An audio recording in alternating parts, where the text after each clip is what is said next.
Alors aujourd'hui, on reçoit Gilles Van der Potten, qui est le patron de Reporters d'Espoir, et qui, par ailleurs, a une collection aux éditions de l'Aube qui s'appelle Conversation pour l'avenir, où tu as publié différents types d'entretiens Ouais. que tu as réalisés avec des personnalités très différentes. Ça va de Jérôme Pasteur au designer Philippe Stark, de Daniel Mitterrand au regretté Stéphane Hessel. Stéphane Hessel. Ouais. Et aujourd'hui, j'avais envie de parler avec toi d'un de tes combats, et tu en as plusieurs. Mais le premier, ça a été, tu m'arrêtes si je me trompe, historiquement, le développement durable. Et a fortiori, comment la culture et les médias peuvent faciliter la découverte de l'autre, la découverte de soi, la découverte de l'environnement et sa préservation.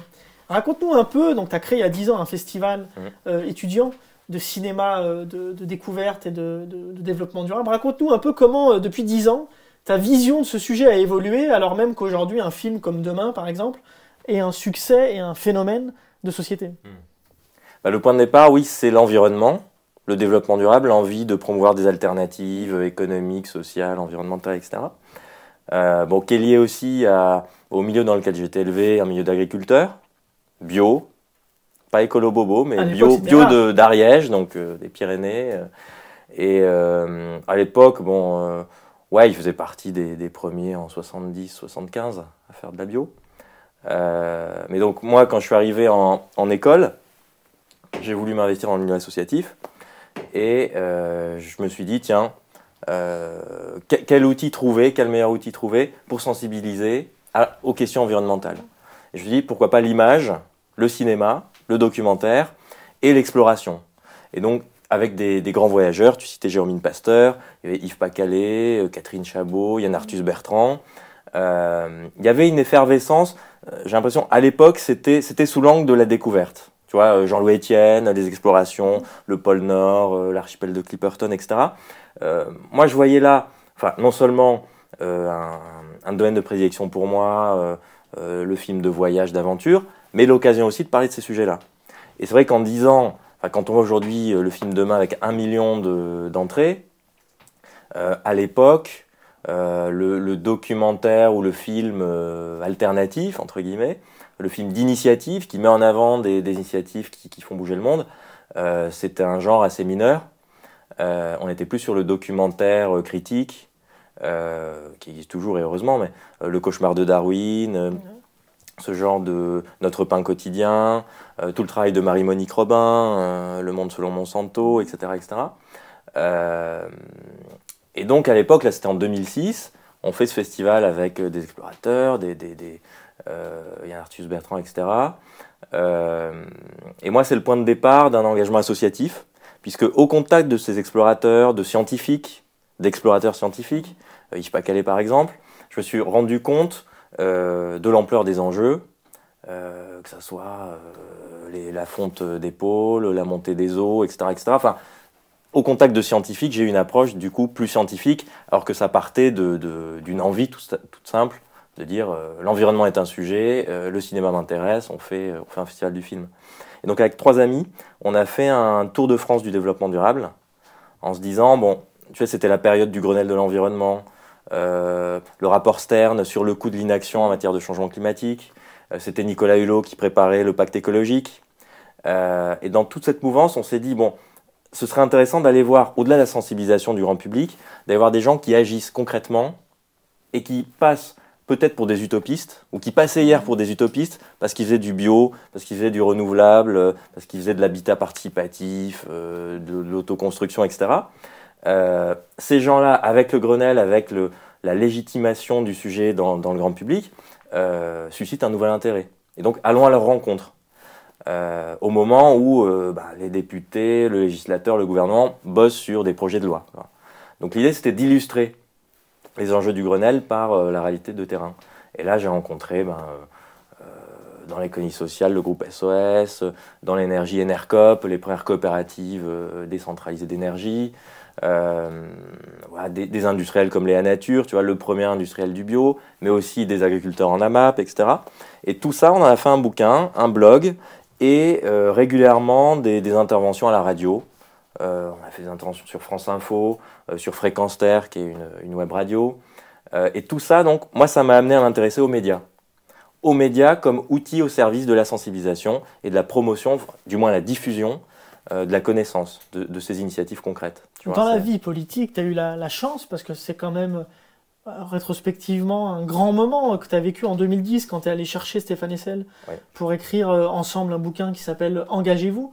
Vous êtes allé en Espagne au moment, je crois, où le mouvement du 15e et des Indignados ont commencé à se structurer, à se mobiliser, à s'organiser.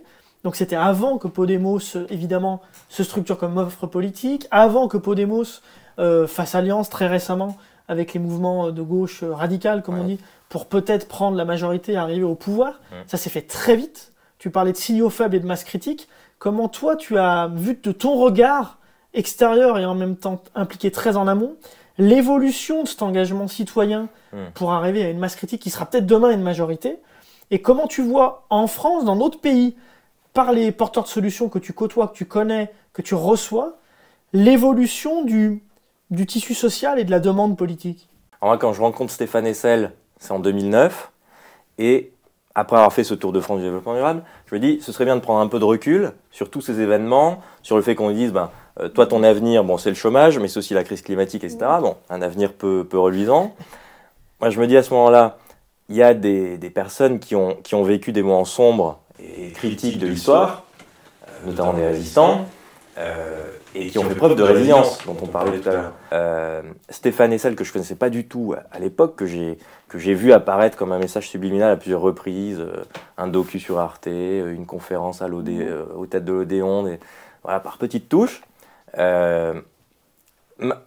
question principale qui motivait le fait de faire un entretien avec lui, de lui proposer, c'était l'engagement des jeunes aujourd'hui. Face à ce déclinisme ambiant qui est pour partie justifié, face à la crise climatique, face à la crise politique, climatique, sociale, etc., dire comment des jeunes aujourd'hui, comme moi à l'époque, qui avaient 22, 23 ans, qu'est-ce qu'on peut faire? Comment s'engager?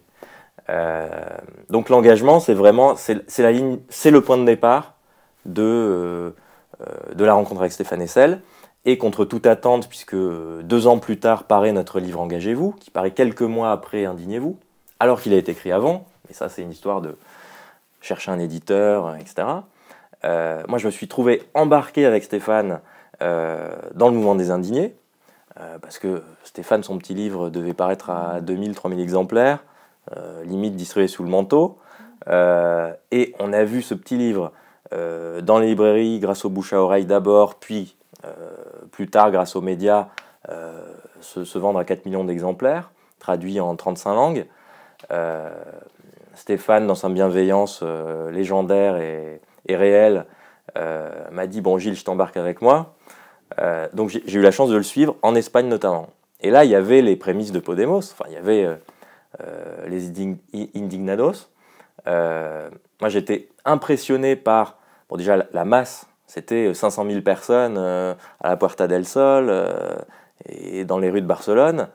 Et j'étais étonné aussi parce que on avait vite fait dans certains milieux politiques de balayer le truc en disant ils sont manipulés par des syndicats, par la CGT ou l'équivalent, etc.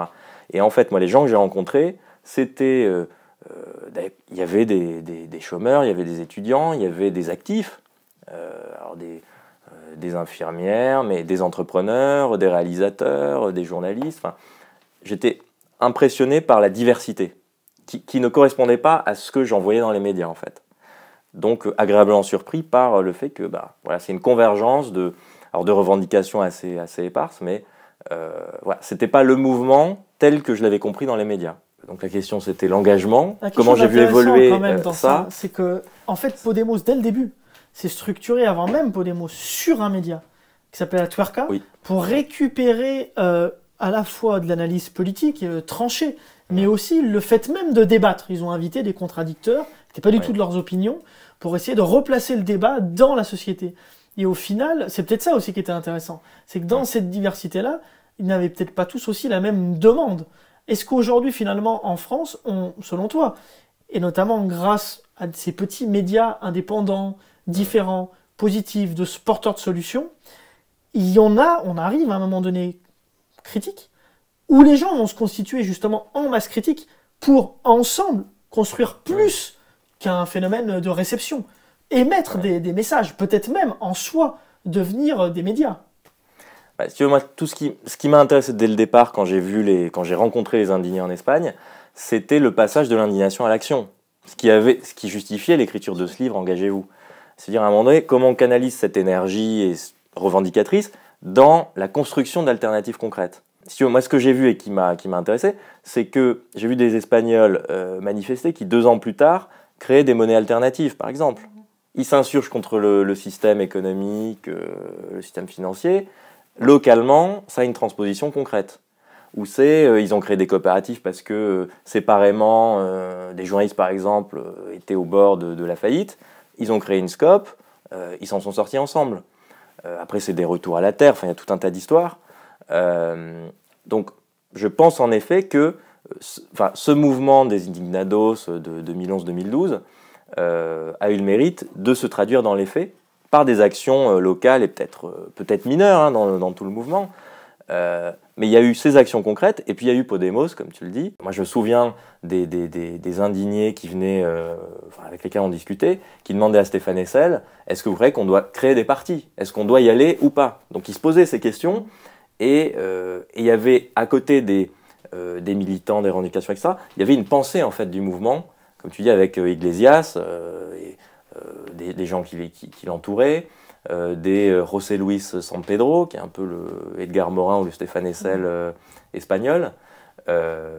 Voilà, il y avait de la revendication de la manifestation, et puis de la construction d'une pensée qui était un préalable à l'action, ou en parallèle qui était nécessaire, je pense. Aujourd'hui et à l'avenir, la participation de la société civile largement dans la construction à la fois de la société, mais aussi de l'économie dans ce qu'elle a de plus naturel, c'est-à-dire fournir les besoins primaires et certains services d'intérêt général au plus grand nombre. Est-ce que tu penses que dans un avenir proche, il serait souhaitable de développer une forme de service civique pour tout le monde, tous les âges, chaque année, on puisse donner un certain quota de jours pour à la fois participer à tout un tas de solutions qui existent, qui sont à des échelles pour l'instant un peu expérimentales ou qui sont dispatchées sur le territoire et pour pouvoir les mutualiser et d'une certaine manière les développer, et que dans ce cadre-là, finalement, la communication étant un élément primordial de l'action et du résultat, il faudrait que des espèces de petits médias citoyens partout en France se développent et finalement soient financés, structurés sur le cadre de ce service civique-là. Est-ce que toi, à ton échelle, chez Reporters d'Espoir, vous pouvez recevoir des services civiques, vous en recevez, et quelles sont les missions que vous leur donnez? Oui, on en reçoit, on a été agréé service civique, il y a un certain nombre de paperasses administratives à remplir, mais c'est heureusement. Sur les services civiques, moi j'ai l'impression que ça se passe, c'est en train de se passer. Tu as des services civiques qui s'engagent dans la sensibilisation aux bons gestes énergétiques dans les cités. J'ai plus le nom en tête, mais il y a des associations qui travaillent avec les services civiques pour des missions comme ça de rencontres, du porte-à-porte, des rencontres avec des habitants sur la sensibilisation. Demain, on peut imaginer, en plus il y a une volonté apparemment de multiplier les services civiques, enfin d'en financer 500 000, je crois 300 ou 500 000 à terme. Ça peut en effet être très utile pour développer des mouvements, que ce soit les AMAP, sur l'agriculture paysanne, que ce soit sur des mouvements de sensibilisation, je pense à Alternatiba par exemple, où tu vois, en 1 an et demi, ils ont construit un réseau énorme, où il y a plus de 100 000 personnes qui ont participé à des événements dans toutes les régions de France. Le service civique peut être... ce serait lui donner tout son sens, je pense. Parce que on parle de l'engagement des jeunes avec le service civique, que ces jeunes puissent s'immerger et contribuer au développement de ces alternatives, je pense que ça aurait du sens. Mais je pense que c'est déjà le cas. Ça nécessite peut-être d'être mieux structuré ou que les projets soient mieux identifiés.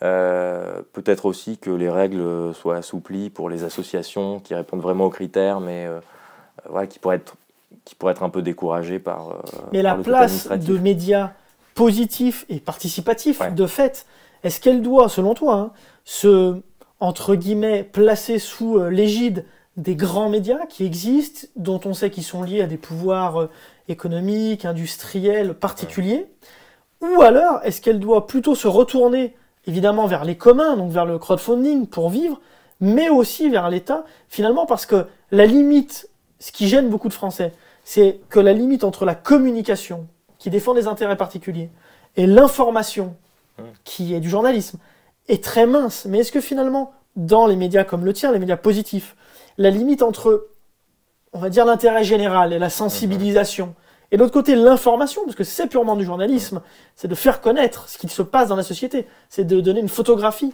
de donner une vision de ce qui est en train de se produire, et avec une vision historique. Est-ce que là aussi, il n'y a pas une espèce de lien à créer avec, avec la collectivité, tout simplement, qui doit être exigé politiquement pour faire survivre et grandir ces médias-là? Ou est-ce qu'au contraire, entre guillemets, vous vous suffisez à vous-même et le soutien des citoyens permettrait de développer tout seul ces médias? Moi, je pense qu'il y a de la place pour tous les modèles. Ce qui est intéressant de voir, sur des médias traditionnels, par exemple, prenons Nice Matin, qui s'est reconverti, qui a créé une nouvelle offre numérique, qui s'appuie explicitement sur le journalisme de solution. Il voit que c'est une offre qui marche. Et derrière, grâce au crowdfunding. Grâce au crowdfunding, grâce aussi au fait que les citoyens, les lecteurs de Nice Matin sont appelés à proposer des sujets, à voter, à venir sur le terrain, à accompagner les journalismes. Ça recrée un journalisme de proximité, local, à la rencontre des initiatives concrètes de terrain. Je trouve ce modèle assez génial. On l'a vu au Royaume-Uni il y a quelques temps avec Positive News, qui est, lui, pour le coup, un média spécialisé, son opération de crowdfunding a cartonné aussi. Après, sur le modèle économique des médias, c'est vrai que j'ai vu passer un certain nombre de propositions de loi et autres pour faciliter la transformation de médias en scope, par exemple en coopérative. Et c'est vrai que le crowdfunding et la recherche de médias plus indépendants, plus autonomes et moins centralisés, moins concentrés, ça ouvre des perspectives, je pense, pour des médias plus citoyens, des médias qui soient cofinancés, peut-être, Nice Matin l'a fait, des médias qui soient sous forme de SIC, tu vois, c'est une forme de coopérative particulière. Tu as le crowdfunding, donc les citoyens, les lecteurs qui sont actionnaires. Tu as des capitaux privés aussi, parce qu'il y a quand même une question de sous-capitalisation des médias qui se pose, donc des financeurs extérieurs, et puis les collectivités publiques aussi. Donc on peut inventer des modèles aujourd'hui multipartites, je pense. Donc il y a une place pour ce genre de modèle, et il y a une place aussi pour des médias totalement citoyens issus du crowdfunding. On en a vu émerger Sansa récemment. Certains. Sansa, oui, Sansa qui est dont on parle de plus en plus sur les sans-abri. Il y a pas mal. Après, on est tous des médias avec Facebook, Twitter, avec plus ou moins d'influence, mais on concurrence nous aussi en tant qu'individus des médias plus établis. Mais c'est vrai que le paysage classique audiovisuel et de la presse écrite, tel qu'il est aujourd'hui, on voit mal comment il pourrait perdurer de cette manière-là. On est en train de bosser justement sur des projets de loi, sur les réformes des aides à la presse, etc. Parce que faut accompagner aussi la mutation, non seulement technologique, mais des contenus, mais des modèles économiques. Merci pour tout. Et on va suivre à la fois ce que fait Reporters d'Espoir, et puis peut-être nous dire rapidement c'est quoi tes prochaines étapes, parce que ça fait maintenant plus de 10 ans que tu portes ces engagements-là, développement durable, médias positifs, et c'est des choses qui, Dieu merci, sont en train d'attirer de plus en plus de gens. Il y a peut-être un projet qui te tient particulièrement à cœur parmi ceux que tu vas porter dans l'année qui vient? Au niveau des projets personnels, moi j'ai un projet qui est de faire le lien entre les indignés et les engagés, d'aller voir 5 ans après, ces indignés espagnols notamment, mais grecs aussi, américains aussi, dans quoi ils ont canalisé leur énergie. Et j'ai des bribes d'infos, j'ai des exemples, mais l'idée ce serait d'aller à la rencontre, de comprendre leur cheminement, pourquoi pas faire un film, un docu sur le sujet. Comprendre le monde, raconter l'histoire, c'est un peu les deux mamelles de ton engagement. Donc c'est bien, il y a de la cohérence, il y a de l'envie, et il y a de la passion. Merci beaucoup Gilles, et Merci, très Maxime. bonne continuation. À bientôt. Merci. Ciao.